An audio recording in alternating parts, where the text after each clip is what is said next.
Assalamu alaikum. Welcome again to another episode of JJ Table Talk. It's raining today in my area.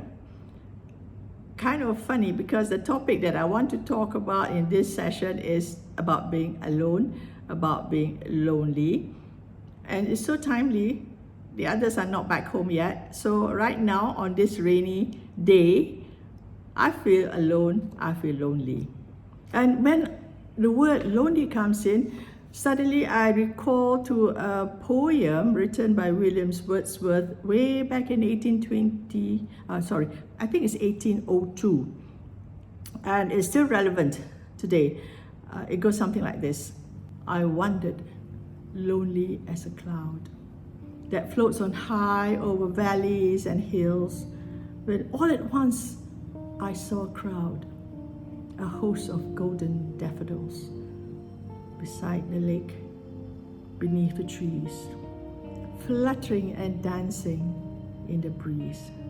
It is so apt in the sense that the words are so emotional, it's so powerful, and a lot of it in the sense that when Wordsworth talk about clouds, it is something that symbolizes the difference or the realm between what's earth and what's the spiritual world. And when he talks about, I studied literature, so when he talks about daffodils symbolize, it symbolizes life, it symbolizes a rebirth, a beginning. And so it's always a situation when at one point you are down, then the next you should be back to normal. And this is said, Wordsworth was walking in the Lake District. Suddenly he saw the daffodils. So what's the difference between being alone and being lonely? When we talk about being alone, it's the physical state. In the sense that you're there, you're observable, you can be observed. The situation is that you are there, but you can not have other people besides you.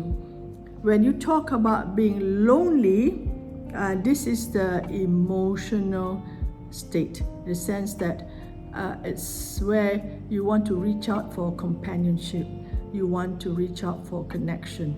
So one is a physical state and the other is the emotional state. So when you talk about being alone, it's a neutral word in the sense that it can be positive, yet it can also be negative. But when you talk about being lonely, it's always the sense of being negative. So that's the difference. These two states of being, in the sense that being alone and being lonely, it can coexist. But at the same time, quite often you can see that it can be separate from each other, in the sense that you can be alone but not lonely, yet you can be lonely amongst a crowd.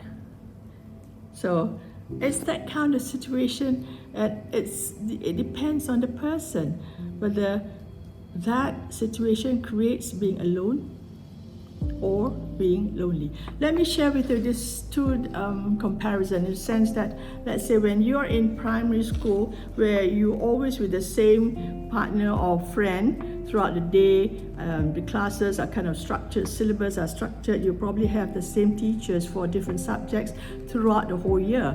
So activities are planned for you, you have things to do, you kind of go through the day throughout the year with the same friend, with the same activities until you finish your primary school studies. However, so that is not being alone, not being lonely.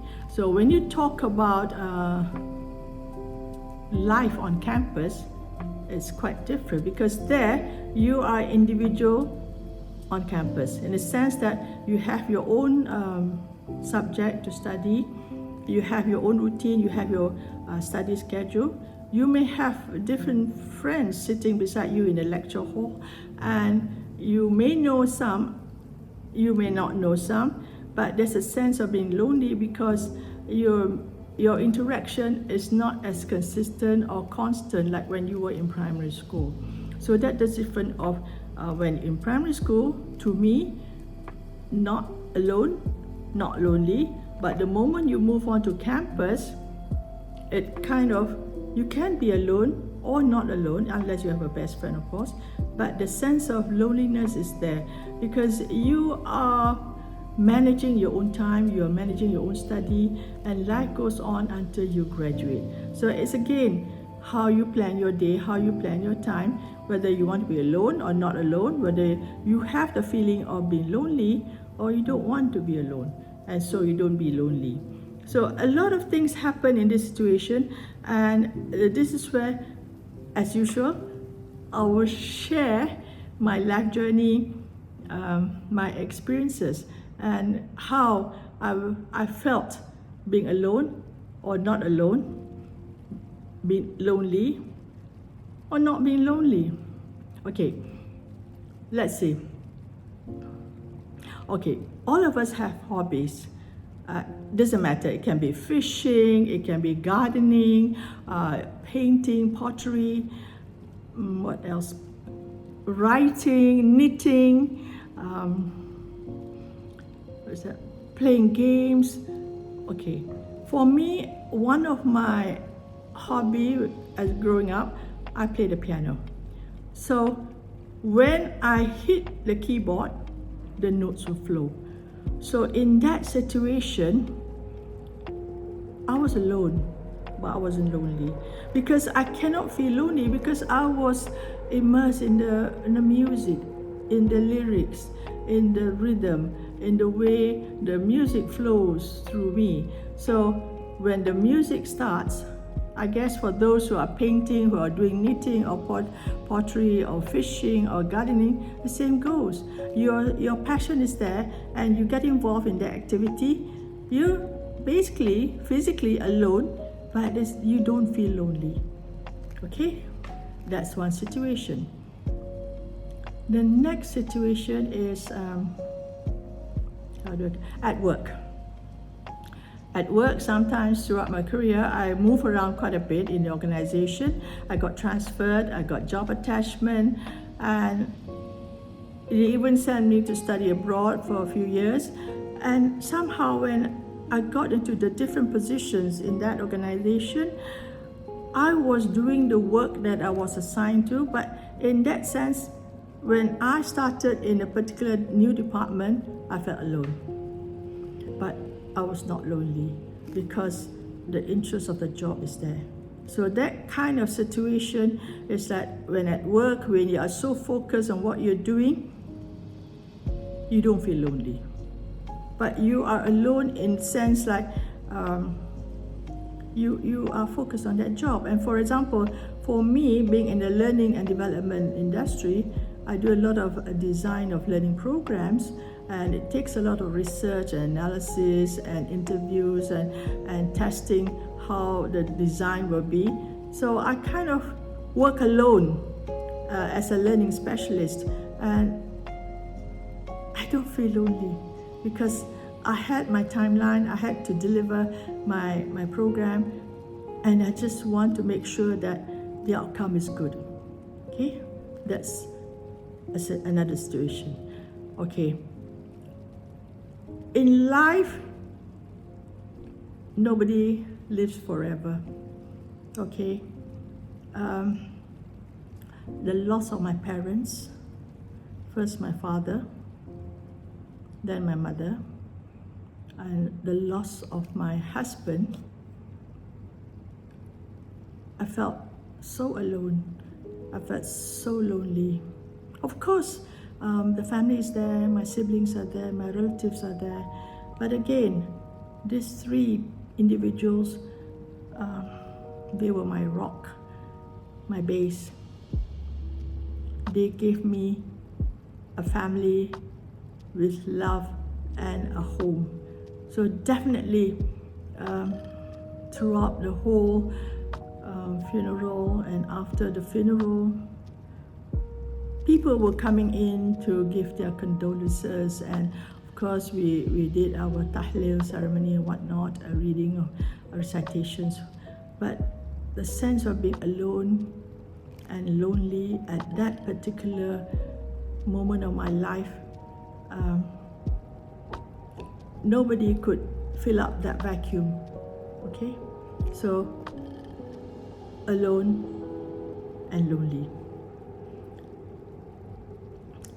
Then, as I progressed in my career and work, you see, we had a situation whereby after the first phase of exploration and production on the government-to-government understanding, there will be we from Malaysia will contribute in the sense of learning and development. Yes, I was sent to places or countries where, in those days, you have to travel alone because you don't get assistance. And I was sent to work countries like Ethiopia, Turkmenistan, and Sudan. What was my feeling then? What was my experience? Well, I must say that, of course, you're there, you're alone, you don't have anybody that you know except when you go and deliver the training programs. Of course, feeling lonely, because when you go back from the training classrooms, you're back in the hotel, you're feeling alone. And in particular, when I was in Turkmenistan, it was the month of Ramadan. Can you imagine that for us here in Malaysia, during the month of Ramadan, we have the family for iftar, we have family to go for tarawih, and we have the family for the morning feast. But while I was there, during the month of Ramadan, not knowing anybody except maybe the receptionist and my driver who picked me up from morning and sent me back to the hotel in the evenings. Those are the only people that I will encounter. When I was in the training classroom, of course I had my participants, but just imagine you're overseas and you don't know anybody. I can only speak English. My Arabic is not so good, and most of them speak Arabic. And in Ethiopia and in Sudan, but in Turkmenistan they spoke Russian. And my limited practice of Russian was so bad that I could only go with the basic Russian language. So definitely I was feeling alone and definitely lonely when you're far away and nobody's there. And those days, it's not like now, you can just call by the handphone. Those days you can't. You got to go to office and make calls to talk to somebody in Malaysia. We don't have our smartphones then. All right. Another situation is now in the sense that as I go into my retirement stage, where now I'm working mostly from home, and a situation by I enjoy it because there's so many things to do, and time is precious, time is limited. Normally I say, why? God, time flies so fast, and it's already another evening, and it's always say, I would tell my children that I don't have much time. Yes, we have face-to-face time sessions, but I have other things to do. So in that particular situation, I feel that I'm not alone. I'm not lonely.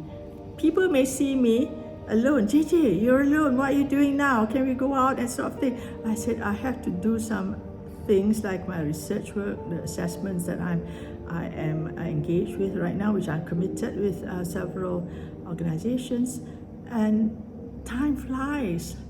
And Alhamdulillah, I can still do what I have to do, but I feel that these days time flies so fast, and you just got to manage time wisely.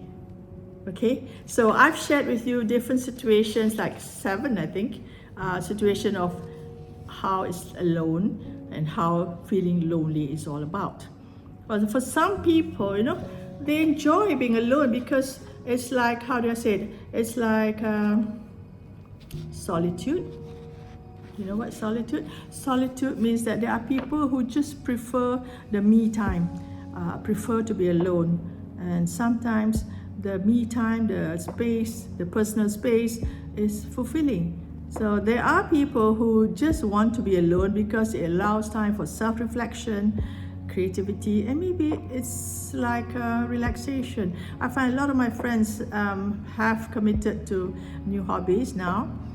And it's nice when we meet and they say, oh, I've got a new hobby now. It's painting, it's pottery. So it's a lot of things to do.